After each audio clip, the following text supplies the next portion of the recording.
Action. Hey, Hello. welcome to the wrong side of the room. The camera has switched. Yep. Welcome back, everybody, The background has changed. to another podcast episode. NBA playoffs started Yes, they did. this weekend. First weekend reactions here. Yep, so we're going to talk about first round series, who we think is going to win each series. We can sum up the ones that we agree on pretty quick. Look, the first three, the three obvious ones, the three most obvious ones, the ones that everyone has that no one is picking the upset. Boston's going to win, and I think both of us think a sweep. Yeah. Maybe that changes with Tatum missing tonight, maybe, but to be honest with Frank, I don't think so. Orlando's deep offense is only good if they were playing in college. Yep. Cleveland. OKC. Okay. OKC. OKC. Yeah, they didn't win by 50 last night. They didn't win by 50. It was just 20 in the second game. So maybe Memphis cuts it to 10 in the third game. And then the fourth game, they cut it to 5. 5, right? And then they improved. And then they can take that momentum of improvement into the offseason. Into Cancun. Exactly. And we obviously agree there. And then Cleveland beat Miami as well. And I said Heat culture will win them one of these games so they won't get swept. Yeah, we'll find out. But, I don't feel great about that, to be honest. But, it's Eric Spoelstra. They'll win one in Miami, right? Yeah. One? I think, Spoelstra's worth 1. If Jimmy was still there, he's worth 1, maybe 2. Yeah. So if Jimmy was there, then it might go 6, 7. He's not there, so it's going 4, 5. Yeah. So those three, we're chalk, just like everybody else. Yep. And then disagreements. Let's start with Well, let's go with the stuff we still agree with, but is close series so far. So Denver and that's right, and the Clippers. We both had Denver winning this series. I think both of us think in 6 or 7. Yep. I think 7 was my prediction. Yep. I have a theme in this series in the first round outside of the obvious ones. I either really like your young guys and are rooting / predicting the breakouts in the postseason for them, or I hate your second best player. I don't like him and I don't trust him, and that's how I feel about James Harden and the Clippers. James Harden in game 6s and 7s in his career shoots sub 40% from 2, or sub 40% overall, and sub 30% from 3. Mm-hmm. Not fantastic. Not great at all. So everyone seems to be predicting, and it's been the most evenly matched series through the first 2 games. Yeah, when the series hits to game 6 and 7, James Harden is gonna James Harden. Yep. So yeah, I think we both agree there. That's the Kawhi's going crazy. He is. Yep. Had a fantastic game last night, but he was amazing.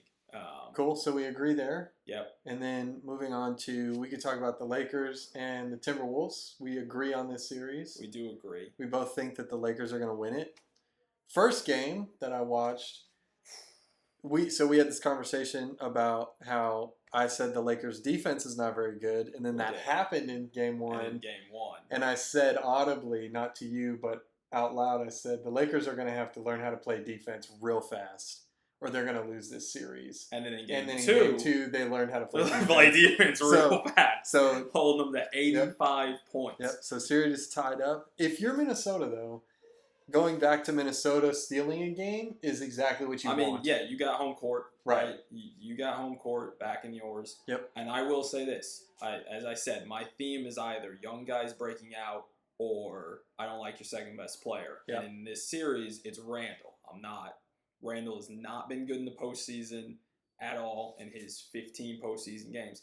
In his 2 here in Minnesota, he has shot the ball well. He shot over 50% from the field, and he shot 6 of 10 from 3 in these 2 games. First game, he also had 7 turnovers, but they won that game.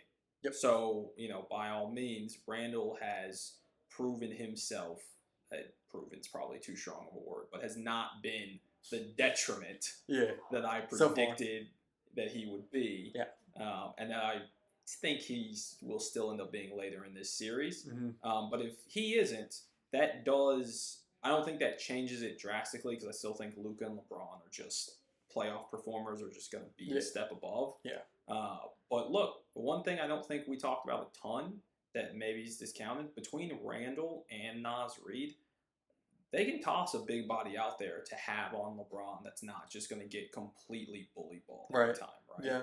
And that is important when you're playing, particularly then when you want McDaniels on Luka, right? Yeah, exactly. The majority of the time. You remember what I told you before the series? I told you that Ant was going to guard Reeves. You did say that Ant was going to guard Reeves. Yep. And Reeves has not been playing. He wasn't great in the first game. He had 16, I believe, last night. So he was better. But no, the Lakers last night won with their defense. You hold Minnesota to 85 points. Like that's how you win that game. Exactly. But shout out to credit where credit's due for 2 games to Randall. Yeah. For not being a detriment yet. We still think the Lakers are going to win it. Me personally, I think it would be hilarious if the Timberwolves won it, but they're not going to. It would be wild if the Timberwolves won it. They're not going to. It would be wild. Okay, so now we can move on to the series that we disagree on. So in the West, we can finish off the West with Golden State and Houston, and then we'll move to the East. So Golden State, going in, he had Houston in a long series. I had Houston in 7? Yep, I had Golden State in a 6-game series. So after game 1, how do you feel? So, for context, the Warriors won 95-85. Yep. Fairly low-scoring game. Well, and we did discuss that. I said all of these games are going to be... sub 100 probably. Yeah, these teams are going to be struggling. Yeah. Both of them to break. Play really good defense. And have middling offense. But, as Golden State showed you in that game, Golden State has Steph. And playoff Jimmy. Let's go. Who were fantastic. Steph drops 31. Has almost a third of the team's points, which is bonkers. Hit some absolutely just gut-wrenching threes at the end of the clock. So here's the thing. Şengün was really good. Yeah, he was fantastic. Şengün was really, really good. That's the young guy that I said I wanted to break out and that I was and I did say Amen Thompson on the defensive end, and he was not as disruptive on that end as I may have hoped him to be, and as I think he'll need to be. Yeah.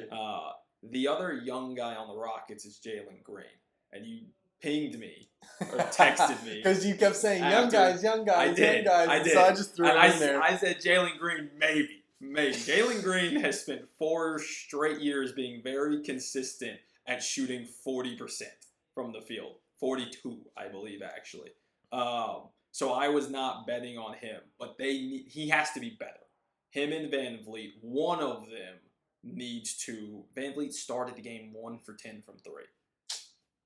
One of those two has to hit some buckets, or the Rockets, they're up a creek. Yeah. Period, point blank, because they just don't have a perimeter guy that they can just say, go get a bucket. Right. Quite yet. It should be Green. You hope it's Green. He has shown, if you're a Rockets fan, you hope it's Green. Obviously, you don't hope it's Green. And he has shown the ability to be an explosive. You know what? This is why we can't switch the camera angle, because I talk with my hands, and the Mac over here wants to put a thumbs up sign every time it sees one of them. But he has shown the ability to be an explosive scorer, but not a consistently efficient one. So you hope later in this series that you're going to get a Jalen Green game where he pops off for 25 or 30 on the night that he's actually hitting his shots. But I still feel confident in 7 because I don't think Van Vliet is going to go start 1 of 10 again. And he's a good 3-point shooter. He's been in the playoffs and he's been in deep series runs. He was on that. He was on the Raptors with Kawhi in 2019 and played. He was obviously behind Kyle Lowry at that point, but he has shown an ability, I think, to do that. So I'm confident that I think Şengün can keep doing this. And they didn't play and they didn't do this. I said this when we were discussing it. They didn't play Zach Edey off the floor, and Edey is not a great big at this point in his career as a rookie. And they didn't play Steven Adams off the floor. And the rebounding, I think we're going to see through the next 6 games that the offensive boards kind of save Houston. Well, you say that from there. Houston won the O boards They in did. game 1 and still lost by 10. They did. No. And because Steph was brilliant. And I'm not saying that he won't do that again. I don't think he's going to do it 3 more times. I don't know if you need him to do it 3 more times. But we'll see. I think we would both agree that Butler might. The 2 best players in the series are on the Warriors. Yes. Butler's going to give you at least 1 playoff Jimmy game. Probably. Kerr is a more established coach than Udoka. Yeah, I don't know that he's necessarily worth 1 straight up. I don't know if he's worth 1, but like if you just want to look at scale tipping. Yeah, and look, Jimmy is going into the series certainly better than Şengün because we've seen him do it. Yeah. My kind of point, and probably make the same one when we talk about the Knicks, is I think by the end of this series, we're actually going to say, no, it's Şengün who's the second best player in this series. I don't know about that one, but we'll see. This is game 2 tonight. We'll see what adjustments the teams have made. Probably more Jabari Smith. And we'll see what's going on there. Cool. So Houston in 7, Golden State in 6. Yeah. Nobody's changing picks. Which would mean... Sure you don't want to abandon after they win their first game, Steven? No. You think? Which would mean if that happens, then we're going to get Lakers-Warriors round 2. That would be. Which is exactly what we want to see. And then if we're both right about the Lakers and you're right about Golden State. Yeah. And that would be that. I mean, look, I think that's the series everybody wants to see, right? Oh yeah. Steph versus LeBron one last time. One more. I don't think it'd be the last time. Look, I think I like the Warriors with Jimmy, and I think they make some more moves in the front office. I think we could get it again next year. I also think LeBron's gonna play 2 or 3 more years because he's with Luka. You think so? Yeah. I think. Okay. I think being with Luka. I think he believes, and I obviously agree with him, that he could take a run at a couple more titles. Okay. And so I think, look, LeBron cares about winning the championships, but he also cares about the legacy and the GOAT debate and all that. And, winning a couple more might not flip a ton of people. It ain't going to hurt, though. I think it would. At 4, if at 40 plus, he's the second best player on the title team. I think it would. Yeah, it might would flip some people. I think it because could flip, but it ain't gonna hurt. The 2 main arguments for Jordan are titles plus 10 years of just individual dominance. Unheard of dominance. You've got LeBron, who might not have dominated like Jordan did individual stat wise, but he dominated a conference for 10 years, and then he's played 20 plus years. So you catch up in titles, and then we talk about titles. Maybe. Titles are even a push, assuming he wins 2 more. But titles are a push, and then you talk about longevity versus explosion versus peak. Right. Yeah. So that might be. So I think I think he's sticking around for 2, maybe even 3 more years. Okay. Cool. Because of Luka, so I think we could get, and Steph's going to play at least 1 more with Jimmy, so I think we could see this again. But nice. Yes, the Lakers-Warriors would be a hella fun matchup. Yeah. That everybody would enjoy. Yeah. Okay, so let's move to the East now, and we'll talk about the shorter one, which is the Pacers and the Bucks. So Pacers are currently up 2-0. Yep. Dame did not play game 1. He played game 2. Game 2, he struggled mightily. He played 13, I think, shooting. Yeah. He played over 30 minutes and he scored 14 points or something. Yeah, so not great. Not a fantastic game. Giannis looks like he's all by himself. However, that's the gist of that. That's usually how it goes with stars when they've been out for a while. They have that game where they kind of grind back. Sometimes it's multiple games. We discussed the reason. So that reason that you think that the Pacers are going to win is because you think Dame is going to come back and be effective too late for it to matter. Yeah, I don't think Dame's going to be back. Look, I think the Pacers and Bucks healthy, I would have picked the Bucks because of Giannis. Yeah. But the Pacers were live and are live to beat the Bucks straight up with Dame and Giannis healthy. The rest of the Bucks, you don't really trust to get a bucket. Kuzma put up a 0 stat line put up the full Tony Snell. My man 20 points, zeros across the board. Points, cardio. boards, nothing. He had more fouls than he had points, boards, assists, steals, blocks. Dog, he was zeros across. It was crazy. Yeah.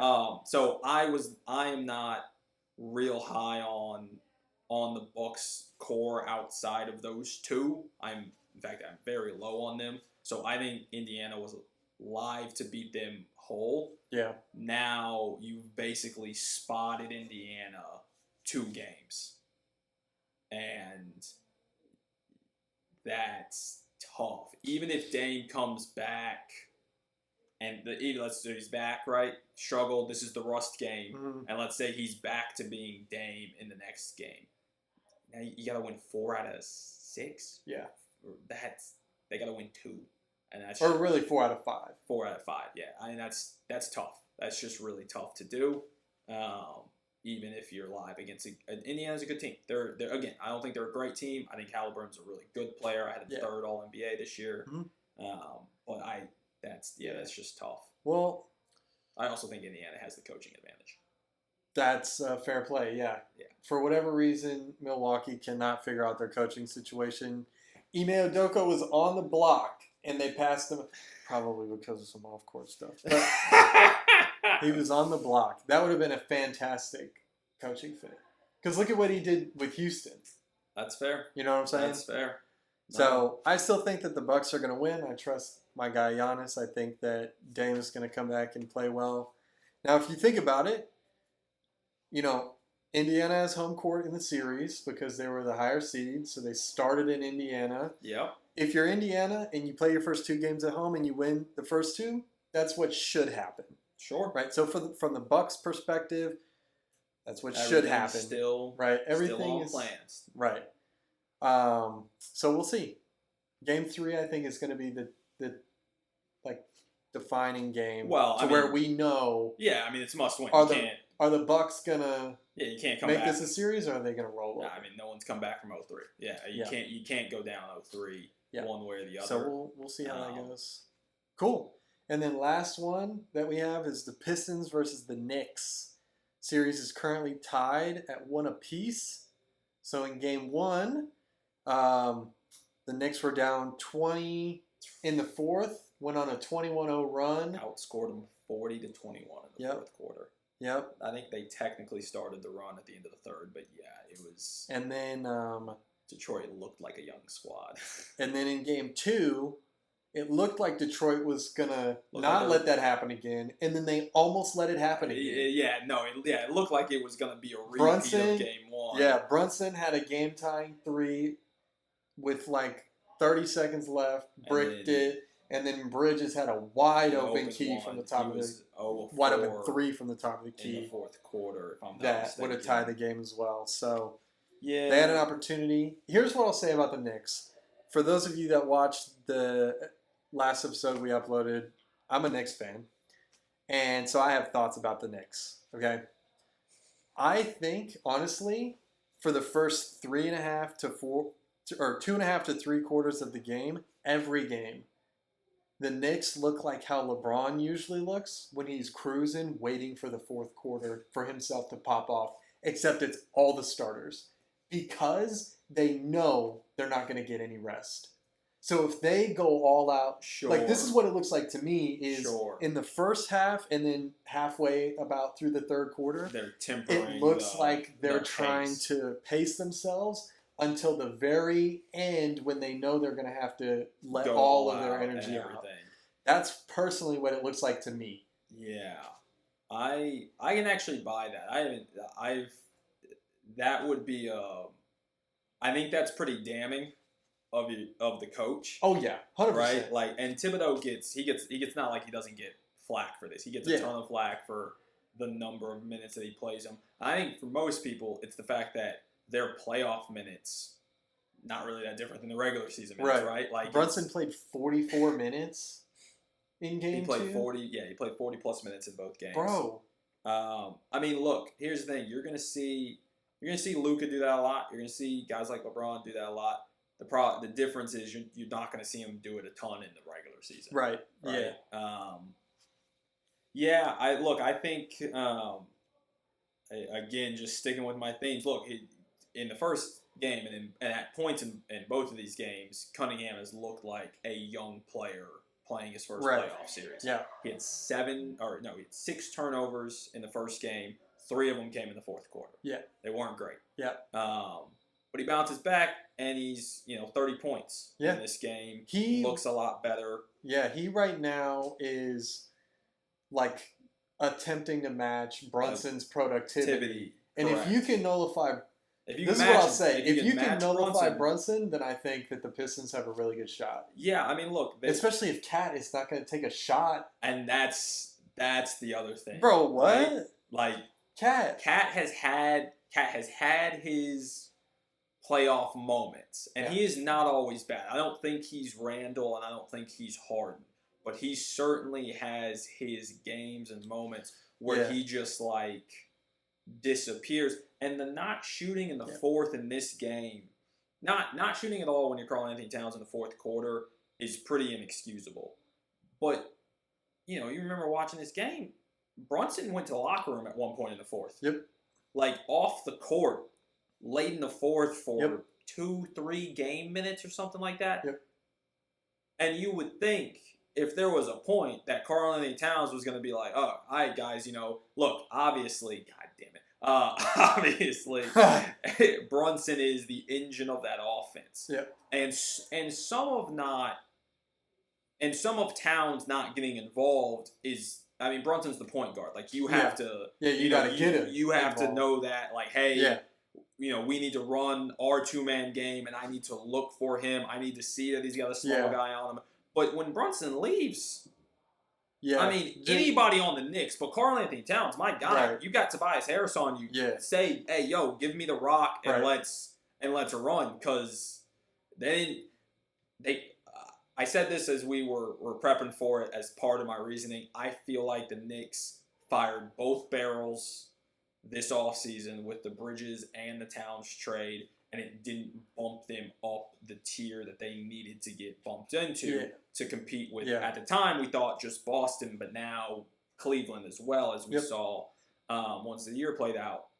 Karl-Anthony Towns, they fired both barrels on you, my guy. Like, they went after Bridges, and everyone was like, that was a lot for Bridges, but it's the Villanova Knicks, and you still have some picks and Julius Randle's contract to match, right?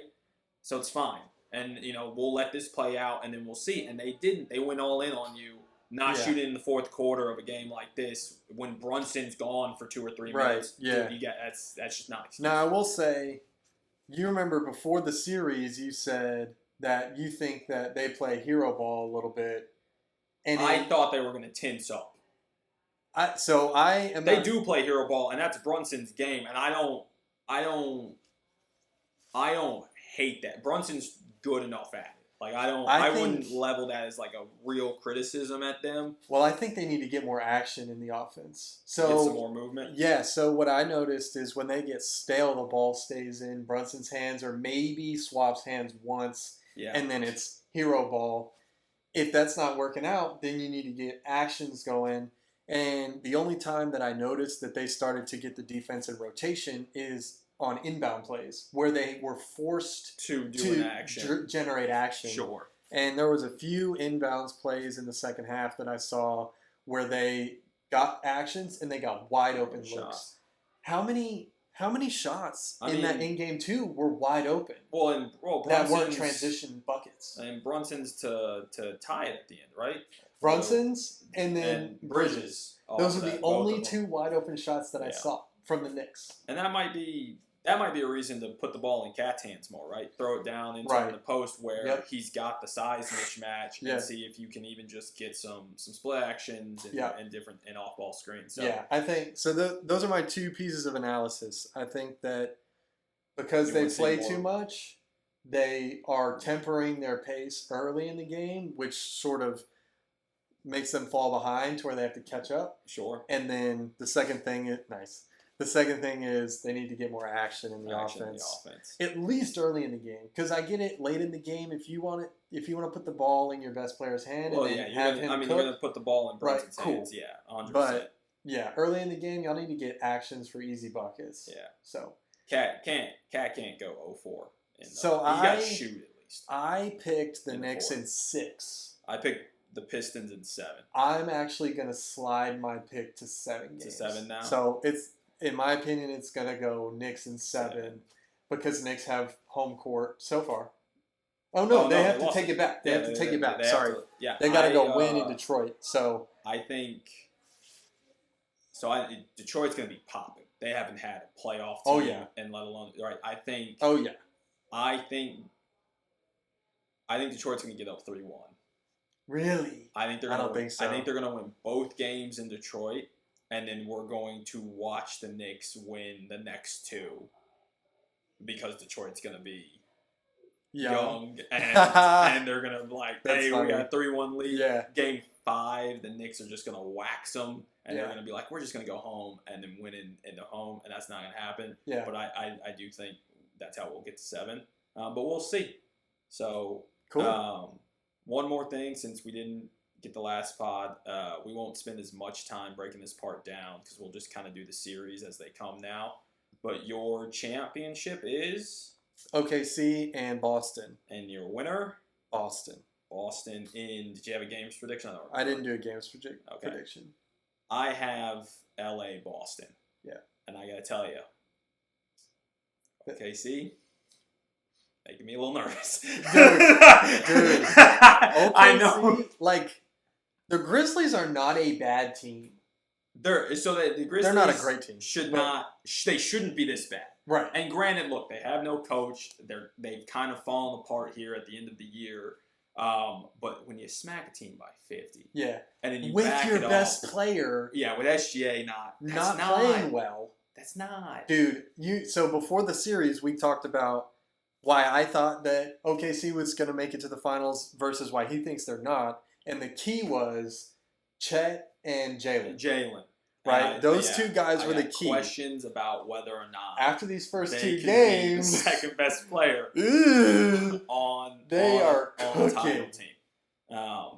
So yeah, I do have LA, and look, in that specific matchup, also I am banking on the fact that Luka destroyed the Thunder last year. Yes, he did. And they don't have an answer for him. And look, I don't know that anyone really has an answer for Luka. But the Thunder in particular seem to just be it's rough. So that then combined with his second best player being LeBron instead of Kyrie now is why I'm riding the 2 stars of LA and their playoff performance in that pedigree. But OKC is scaring me, and I will say if I'm wrong. And it is a Boston OKC, I will be picking OKC in that for series. real, because you think that they'll be better than the Lakers, and you already thought the Lakers were going to be. Well, it's Boston. Not even so much that. I think Boston. The OKC Boston matchup versus the Boston LA. I told you when I picked it, I said LA Boston. I'm going to pick LA. Yeah. But Boston should win the series. Yep. LA has, as you've pointed out, between Doncic and Reeves, has defenders that they will try and pick out. Boston runs more isolation than anybody in basketball, right? They hunt the matchup, and then they do that, and they don't have any size to combat Porzingis, and they love to dump it in. Porzingis attacks size mismatches better than probably any stretch big in basketball. Yeah. So Boston should win that. It's a terrible matchup for LA, just kind of X's and O's personnel-wise. Yep. I think OKC flips that because they can, I think, break Boston's defense in a manner. Boston also defensively tends to play a ton of one-on-one. They have great individual defenders. They will, of course, help Porzingis at the rim, right? But Shea is a different animal. They've beaten them both times, and they don't have the defender to go hunt. Right. For Boston. Right? Boston on offense. Yeah, OKC Like, just has who you- dogs. yeah, on who you gonna defense. hunt? Because it's Yeah. Shea, Jalen Williams, Lou Dort, and then it's Chet, Isaiah Hartenstein, or Caruso. Right. Right, like that's Yeah. the main All six. fantastic. So like, who are you hunting I think there? So from a media perspective, just market for market, I think LA Boston would be fantastic. Oh, right? I mean, yeah, of course. As a basketball it's head, the rivalry. As a sport. basketball head, seeing OKC play this version of the Celtics, I think would be really a lot of interesting. Because, like you say, there's no, you're not exploiting. You're not either exploiting team. a bad deep defender on the way that they would with really and truly right anybody that came out of the Yeah. West, right? It's like I mean, they would hunt Steph if it was Golden State. Right? Yeah. I'm trying to think here. Houston, they'd probably hunt Şengün, right? Like that's probably or Jalen Green or He's not a Green great maybe defender or either. Van Fleet because he's small. Yeah. Right, so you hunt that like everybody else, like right. they're not gonna like honestly in that matchup. Porzingis probably becomes super important because you're just trying to exploit the size mismatch, Right. Versus like an actual bad defender, Right. Yeah. Cool. So I think that would be really interesting. But yeah, I've got LA. You've got Boston. You got Boston OKC. Yeah. I have LA, Boston. Yeah. So we both think Boston will be in the finals. Yeah. Now playing Cleveland. So, Jason Tatum, he got hurt in this. They're calling last the bone. game. They're calling the bone bruise on his right wrist, I believe. Okay. He'll be missing tonight's game against the Magic. Are you worried? As of now, I'm not worried. No. Bone bruise is more uncomfortable than anything from my own personal injury experience. Oh, you've had one before? Yeah. Okay. Yeah. From my own personal experience, it's more uncomfortable than anything. Now, I think Jason Tatum could probably sit the rest of the series. Oh, he could sit the Magic series, yeah. Right. Honestly, and they'd be good. him and Brown could probably both sit the Magic series. So, and they'd be fine. I think Tatum needs to be back and healthy probably halfway through the next Second series. round. Yeah, Knicks, Pistons, whoever comes out of the first round series there. I think he should be healthy. Oh, He needs to be healthy halfway through that. I still think they could beat either of those teams without him, but I think they could beat. The Pistons would be interesting. I'd have to see how they're playing at that point because again with Tatum out, there's one less person. Maybe you're hunting Hauser or Pritchard or whomever they end up starting instead. It becomes interesting. But yeah, they'll certainly still beat the Pistons. Yeah, I think the Knicks Celtics are gonna. The Celtics just rain threes, though, right? They do. So, they will. Even if Tatum's off the floor, They're still gonna. They're just gonna rain have threes. 5 shooters on the floor. If the Pistons make it out of the first round, the Pistons don't shoot the 3-ball. The Pistons. The Pistons. And I picked the Pistons to win so in it's just, 7. Yeah, they're not live to beat them. They're not. That's not. I had Boston in 4 against Magic and then in 4 against the Pistons. Yeah, I think the only interesting think they're gonna play series any more games than they in have to. the East for the Celtics is going to be Cleveland. the Cavs. It's gonna be Cleveland. Yeah. So that would be fun. I love being right. Holy crap! All right, everybody. We'll see. Cut the recording off. We'll see you dude. next Get this week. foolishness out of my I hope you have a house. good week. We'll talk to you later. God.